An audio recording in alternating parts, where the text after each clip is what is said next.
So hey guys what's up, welcome to another vlog. जय Shri Ram. I hope आप सभी अच्छे होंगे। आज हमारी क्लास 12 बोर्ड एग्जाम्स ओवर हो चुके हैं। आज मेरा लास्ट एग्जाम था बायोलॉजी का। मेरे पास पीसीएमबी स्ट्रीम है। अगर आपको लग रहा हो मेरा होम साइंस या फिर कंप्यूटर साइंस बचना चाहिए था, तो उनमें से मेरा कोई भी सब्जेक्ट नहीं है, इसलिए आज मेरा लास्ट बायोलॉजी का एग्जाम था एंड वो ओवर हो चुका है। भाई अगर मैं बात करूँ ना तो एग्जाम कैसे था, तो जिन लोगों को लग रहा हो कि बहुत सारे लोग कह भी रहे हैं, अभी यूट्यूब पे मैंने देखा या फिर अपने फ्रेंड से भी रिव्यूज़ दिया, तो वो कह रहे हैं एग्ज़ाम इजी था, लेंदी नहीं था। हाँ देखो, इस बात में मैं कहूँगा, एग्री करूँगा कि एग्ज़ाम लेंदी नहीं था, बहुत ही ज़्यादा मतलब टू द पॉइंट क्वेश्चंस थे। लेकिन भाई कुछ क्वेश्चन ऐसे थे जो घुमा के पूछे गए थे। लाइक सेट 1 की अगर बात करूं तो 5 मार्कर क्वेश्चन में एक चैप्टर नहीं 2 चैप्टर टारगेट करके एक चैप्टर का आंसर पूछा था। तो उसमें कंफ्यूजन हो रही थी कि किस चैप्टर के बेसिस लेके इस आंसर को देना है। लेकिन एट द लास्ट मैंने उधर बहुत ज़्यादा दिमाग लगाया पेपर में बैठे बैठे, तो मुझे सारे आंसर्स पता चल गए। कितने मार्क्स मेरे बन रहे हैं मैं वो भी बताऊंगा, और क्या इस बार कुछ ग्रेस मार्क्स वगैरह का सीन हुआ है तो वो भी आपको आगे पता चल जाएगा। तो चलो यार पेपर डिस्कस करते हैं स्टार्टिंग से। तो इस पेपर ना बायोलॉजी का स्टार्ट होता है सेक्शन ए से। सेक्शन ए में जो फर्स्ट क्वेश्चन था, या तो मैं आंसर की तो मिल ही गई होगी बहुत जगह पे, अगर फिर भी मेरे पास, क्योंकि यार मैं सिर्फ सेट 1 की ही प्रोवाइड कर पाऊंगा जो मेरे पास सेट है। इसका आंसर 50% था। GEAC genetic engineering approval committee, to the point question था। थर्ड क्वेश्चन जिन्होंने इकोलॉजी पढ़ी होगी उनको पता होगा, लेकिन यार हाँ इकोलॉजी में बहुत ज़्यादा एग्जाम्पल जिन्होंने याद करेंगे उनको याद होगा ये। फोर्थ क्वेश्चन भाई बहुत ज़्यादा कंफ्यूजिंग मुझे लग रहा था, एंड ये फोर्थ क्वेश्चन शायद मेरा गलत है। Fifth question cell mediated immune response होता है, जिसकी वजह से ट्रांसप्लांटेशन में आपका ब्लड मैच करना चाहिए, तो ये मुझे आता था। सिक्स्थ क्वेश्चन इजी था। सेवन्थ भी कुछ ज़्यादा खास नहीं था। एट्थ क्वेश्चन यार अगर तुम्हें पता हो तो ये नीट का एक PYQ था जो CBSE में आया है। क्या देखो, क्योंकि नीट का PYQ में भी नीट वाले ऐसे नहीं करते कि वो बहुत ज़्यादा कॉम्प्लेक्स देते हैं। बुक में एक amplification of gene of interest पे एक लाइन लिखी थी जो कि मेरे पास तो हाईलाइटेड थी, तुम्हारे पास नहीं पता। 1 बिलियन टाइम्स इसका आंसर है, एंड किन्हीं को लग रहा था 1 मिलियन और 1 ट्रिलियन में भी कंफ्यूज थे, तो 1 बिलियन होता है इसका। 2⁻n होती है, एंड जब आप उसको सॉल्व करोगे ना n की पावर में कुछ ना कुछ डाल के, यानी 9, तो वो बिलियन टाइम्स आता है। आगे अगर 9th क्वेश्चन, भाई 9th क्वेश्चन में A और C पार्ट में मुझे बहुत दिक्कत आई। मुझे लग रहा था मैंने कोड तो बना ली, बट ये कोड कहीं ना मैच नहीं कर रहा था, तो इसका करेक्ट आंसर तो C है, और मैंने भी C ही लगाया, तो तुक्के से आंसर मेरा सही हो गया। 10th क्वेश्चन भी आता था, इजी था। 11th क्वेश्चन में अगर तुमने इवोल्यूशन चैप्टर पढ़ा होगा तो तुम्हें पता होगा ड्रायोपिथीशियस से ही स्टार्ट होती है जो भी ह्यूमन की इवोल्यूशन है। 12th क्वेश्चन भी इजी था। और एसर्शन रीजन में बताऊँ तो यार मेरे 13 एसर्शन रीजन के 4 में से मेरे शायद 2 ही सही हैं। हाँ ये 2 तो पक्के हैं सही है, बाकी 2 मुझे लग रहा है कि गलत है। अब वो क्योंकि यार करेक्ट बिल्कुल ना यार टू द पॉइंट और एकदम से करेक्ट आंसर तो AI या फिर गूगल पे भी नहीं आ पाते।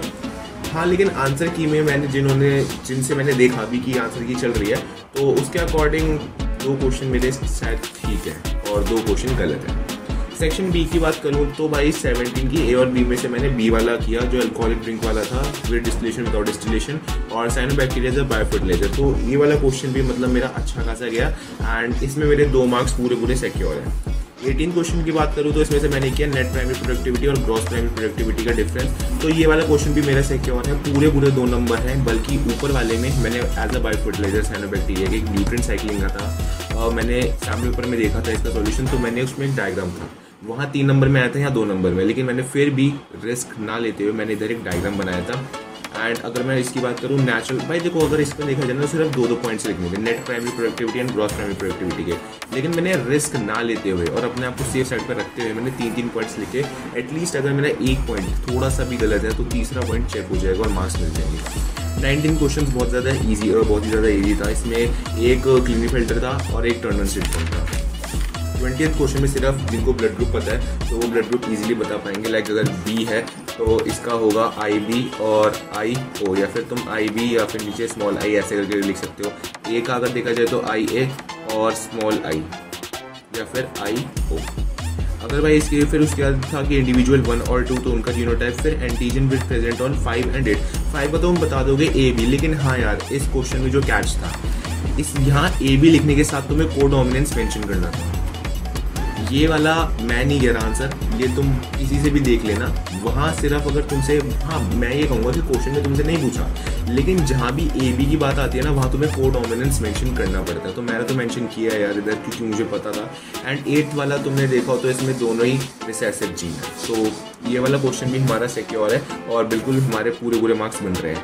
21 क्वेश्चन की बात करूँ तो मैंने किया था host cell recombinant DNA technology. भाई देखो, बायोटेक्नोलॉजी एक ऐसी यूनिट थी जिस पे मैंने अपना मैक्सिमम टाइम दिया था। तो डीएनए टेक्नोलॉजी में मुझे अभी तक याद है कि कौन कौन से पार्ट्स पे, लाइक फर्स्ट था एक बायोलिस्टिक जीन गन जो कि प्लांट्स में होता है, एनिमल्स में माइक्रो इंजेक्शन हो जाता है, और बैक्टीरिया में हीट शॉक ट्रीटमेंट्स होते हैं। तो ये वाला क्वेश्चन भी सिक्योर था।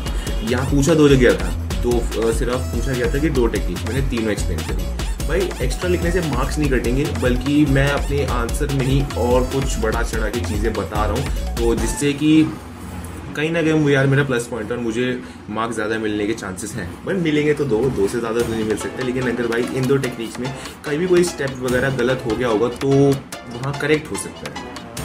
अगर मैं आऊँ ना सेक्शन सी पे, तो यहाँ 22 पार्ट है। राइट पैलिंड्रोमिक जीन सीक्वेंस बहुत ज़्यादा, रेस्ट्रिक्शन एंडोन्यूक्लियस बहुत सारे लोगों को लगा था BAM-H1 है, ECO-R1 है, या फिर PVU1 या PVU2 है। तो इसका आंसर ECO-R1 था भाई, क्योंकि ECO-R1 ही है जो पूरे बायोटेक में भाई सिर्फ एक ही एंजाइम है जो सारी जगह कट लगा रहा है, ECO-R1। BAM-H1 साइड कभी कट लगाई नहीं थी। BAM-H1 साइड पता है कहाँ होती है?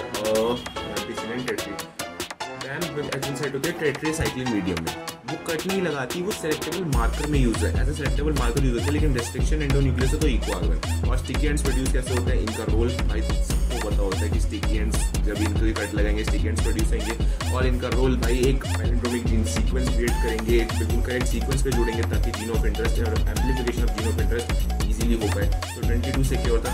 23 में मेरे 2 पार्ट गलत है। एक स्टोर्ड इन फीमेल, भाई मेरे को बार इस क्वेश्चन का लार्वा आ रहा था, इसका आंसर स्पोरोजोइड्स था। एंड अभी याद आएगा जाके, लेकिन वहाँ याद नहीं आया। फर्टिलाइजेशन डेवलपमेंट पैरासाइट ये मुझे पता था। P&Q भाई मैं डायग्राम ही नहीं करके गया था, ये वाला लाइक ये वाला जो डायग्राम था, मैं ये वाला डायग्राम ही नहीं करके गया था। इस वाले डायग्राम की वजह से भाई मुझे बहुत ज़्यादा दिक्कत हुई। उसके बाद नेक्स्ट में अगर मैं बात करूँ, इकोलॉजी का क्वेश्चन था, बहुत ईजी था, सिक्योर्ड है हम। 25th क्वेश्चन हिस्टोन ऑक्टेमर का था, लाइसिन और आर्गिनिन का बना हुआ होता है पॉजिटिव कोर, तो वो भी बहुत ईजी था। यहाँ ये वाला क्वेश्चन था जो थोड़ा सा ट्विस्टेड था कि इसमें पता है जब बेबी एट रिस्क और जेनेटिक डिसऑर्डर बताना है तो वो तो ठीक है, लेकिन वे ऑफ टेस्टिंग तो इसमें एम्ब्रियोसेंटिसिस हो सकता था। लेकिन बुक में जेनेटिक जब अपने एप्लीकेशन ऑफ बायोटेक्नोलॉजी पढ़ा होगा तो उसमें एक और था कि मतलब हम जीन थेरेपी करके एक प्रोसेस पढ़ते हैं जिसके रिगार्डिंग ये होता है। तो इसका आंसर अगर तुमने लिखा होगा एम्ब्रियोसेंटिसिस तो भी ठीक है, अगर तुमने लिखा होगा जीन थेरेपी तो भी ठीक है। तो ये वाला क्वेश्चन भी हमारे पूरे सिक्योर है। 27 क्वेश्चन जेल इलेक्ट्रोफोरेसिस मेथड मैंने पूरा एक्सप्लेन किया विद डायग्राम, तो सिक्योर्ड है। कन्वर्जेंट और डाइवर्जेंट इवोल्यूशन, होमोलोगस और एनालोगस ऑर्गन्स, इसमें तुम्हें नीड की थोड़ी बहुत कहानी और एग्जांपल्स लिखने थे, तो इस क्वेश्चन में भी मैं काफ़ी हद तक सिक्योर हूँ। सेक्शन डी की बात करूँ तो भाई which hormone responsible for peak, तो बहुत लोगों को लग रहा है कि LH है इसका आंसर LH नहीं है। भाई तुम पीक देखो, ओव्यूलेशन डे पे पीक नहीं बन रही है, ओव्यूलेशन डे से पहले बन रही है, तो प्रोजेस्टेरॉन। और बिल्कुल एक बात देखो, जब LH पीक होती है, LH के साथ FSH की भी ऐसी सेम पीक आती है, लेकिन यहाँ ऐसा नहीं हो रहा। LH जब एक बार प्रोजेस्टेरॉन की पीक आ गई, हाँ ये सॉरी एस्ट्रोजन, जो जिसकी पीक आई है वो एस्ट्रोजन है, और जो ये वाला है क्यों, ये प्रोजेस्टेरॉन।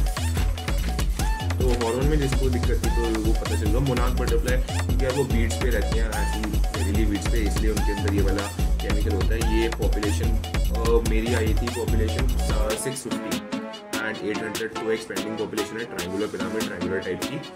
तो ये वाला, और ये name 2 methods to major population density of tigers. भाई देखो, एक तो है तुम नॉर्मल कैलकुलेट कर लो, या फिर पॉपुलेशन डेंसिटी कैलकुलेट कर लो, या फिर एक उनका फीकल मैटर कैलकुलेट कर लो, या फिर फॉसिल्स या फुटस्टेप्स कैलकुलेट कर लो। तो ये 4-5 मेथड थे, मैंने सारे लिखे। आगे की बात करूँ तो भाई malt, mucosa associated lymphoid tissue, ये मुझे आता था। साइटोकाइन बैरियर मुझे आते थे, मुझे पता था क्या होते हैं। एंड डायग्नोस्टिक टेस्ट, भाई एड्स का डायग्नोस्टिक टेस्ट मैंने लिटरली तुक्का मारा है। मैंने सोचा कि कुछ नहीं आ रहा दिमाग में, मेरे दिमाग में एलिसा आ रहा है बार, तो मैं एलिसा लिख दूंगा। एलिसा होता है एंजाइम लिंक्ड इम्यूनोसॉर्बेंट एसिड, तो भाई मैंने वो लिखा एंड वो करेक्ट आंसर है, वो वही होता है डायग्नोस्टिक टेस्ट एड्स का। एंड बोन मैरो थाइमस ये भी बहुत ईजी पार्ट थे। उसके बाद मैंने इस वाले क्वेश्चन में मैंने ये वाला करा कि ओवम और फेट ऑफ स्टोन्स में पी वाला जो है वो अंदर चला जाएगा, क्यू और आर भाई डिजेनरेट हो जाएंगे। और रोन ऑफ जोना पेलिसुडस भाई सबको पता होगा, एक बार स्पर्म चला गया तो उसके बाद जितने भी स्पर्म्स हैं वो सारे डिजेनरेट हो जाए, मतलब सारे कुछ डिजेनरेट हो जाएंगे और जोना पेलिसुडस थिक हो जाएगी, थिक एंड रिजिड कर देंगे।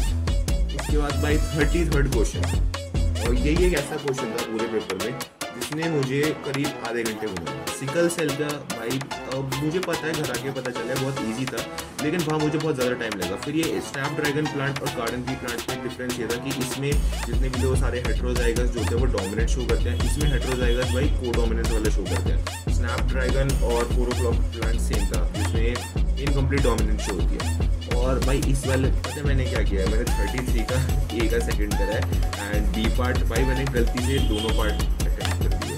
और मुझे अब पता चल रहा है कि मैंने ऑलरेडी ये वाला पार्ट मैं ओ लैकोपिरान वाला अटेम्प्ट करके बैठा था, मैंने बेकार में 33 अटेम्प्ट किया। अब क्योंकि मैंने लैकोपिरान वाला पहले किया तो शायद हो ही चेक हो, मुझे नहीं पता यार इसमें अब मेरा क्या होगा।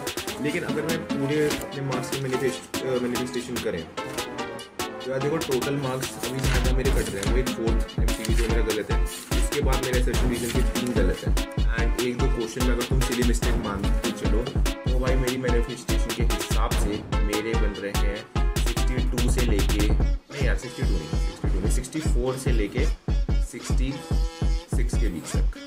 भाई इतने हैं मेरे, मतलब इतने आ जाएंगे आराम से, लेकिन अगर मेहरबानी अच्छी हुई और टीचर्स ने लीनियंट चेकिंग हुई तो भाई थोड़े मार्क्स बढ़ भी सकते हैं। तो बट ये है, बट 63 से नीचे नहीं गिरने वाले, इतनी गारंटी है मेरी।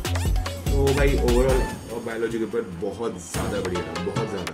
अगर आपको मैं बताऊँ तो लास्ट दिन पे यार मैं ब्लॉग इसलिए नहीं कर पाया क्योंकि ना मैं रात को पूरा जगा था एंड मैं यार स्टडीज़ में इतना इंगेज हो गया था कि मुझे याद ही नहीं रहा कि मैं ब्लॉग भी शूट कर लेता।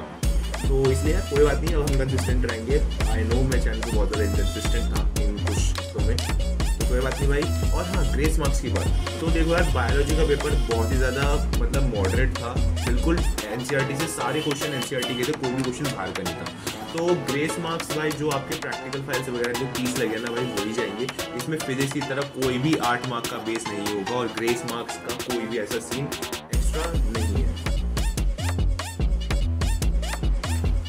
Guys, that's all for the vlog. Hope we meet again. अगर वीडियो अच्छी लगी तो यार लाइक कर देना और अपने चैनल को सब्सक्राइब कर दिया करो यार। इधर एक रेड कलर का बटन आ रहा होगा